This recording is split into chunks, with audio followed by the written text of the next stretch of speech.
So quickly reviewing our recursive sequence. So example number 4 wants us to give the first 6 terms of the recursively defined sequence given there. And the way that I want you to interpret this, so a to the n, so in words, this is the current term we're at. So to find our current term, and here I'm going to say the value, which is a of n, of the current term. Now more specifically, that's term number n. To do that, what we are going to do on the right side now is we take n, so n is the term number. We're going to multiply that. And the way that we're supposed to interpret a to the n minus 1 is that's the term, the value of the term right before the one we're finding.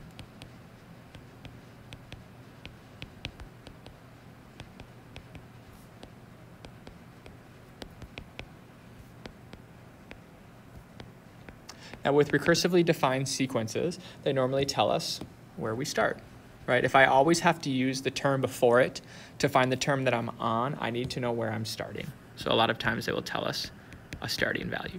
So if we need to find the first 6 terms, we can set up a little table. So the term number, and then the value of that term. So the first term is 1, and by definition, a1 is equal to 1. Now if I wanted to find the second term, according to my rule, I would take the term number that I'm on, so I'm trying to find the second term, which is 2, and I would multiply it by the value that came before, which would be 1. So in this case, we get the answer of 2.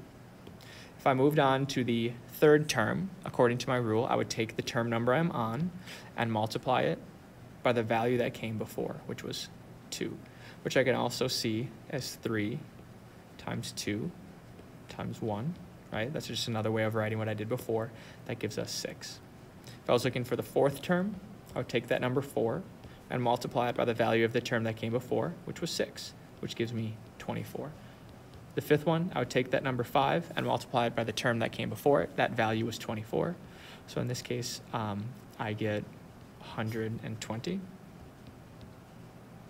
And then the sixth term, I would take 6 and multiply it by the value that came before, which was 120, which gives us 720. Now, I hope you recognize this sequence, right? 1 and then 2. Now, when we see all these numbers, it might be helpful to rewrite them. This was 2 times 1. 6 is 3 times 2 times 1. This is 4 times 3 times 2 times 1. 5 times 4 times 3 times 2 times 1. So what we can see here is this is the factorial sequence. So this is n factorial. So we can define a factorial as a recursively defined sequence. Let's look at number 5, give the recursive definition for this sequence.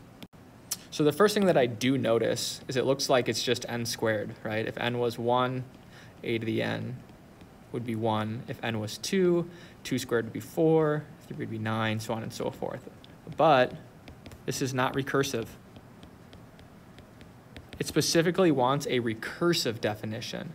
And recursive, again, means that we're using the term before or some term before the one that we're on. So I need to find a different way to relate this. So I'm going to make a table real fast. So we know our starting point, the first term, is equal to 1. And when we look at the second term, we know the value is equal to 4. However, I want to somehow use a recursive definition, which means I need to use the term before it. Now, right now, I could say that 4 is the same thing as a1 times 4, a1 plus 3. I'm not quite sure. So I'm going to look for a little bit bigger of a pattern first. So a3 is equal to 9. So how could I represent that in terms of a2? I know that a4, the fourth term, was equal to 16, but I would need a way to represent that by using the term before it. And then finally, the fifth term, which is equal to 25. I should be able to somehow represent that using the term before it. So what I can think about 4 is if I took 1 and I added 3 to it, that would give me 4. Now, we're looking at a pattern. If I wanted to re-represent 9, I could take the number 4 and add 5 to it.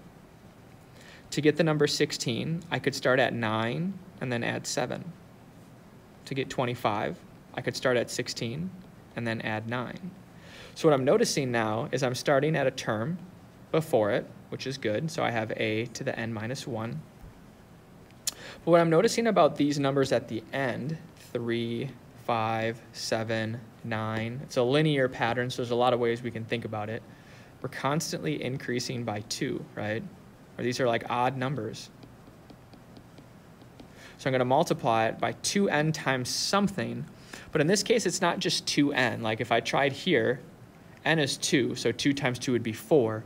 I want 1 less than that, so this is 2n minus 1. So that would be our value. And we can check it. Like if I wanted to try a6, I would take the 5th term, and then I would add 2 times 6 minus 1. So the 5th term is 25, and I would add 12 minus 1, which is 11, which would bring me to 36. So it does follow our rule.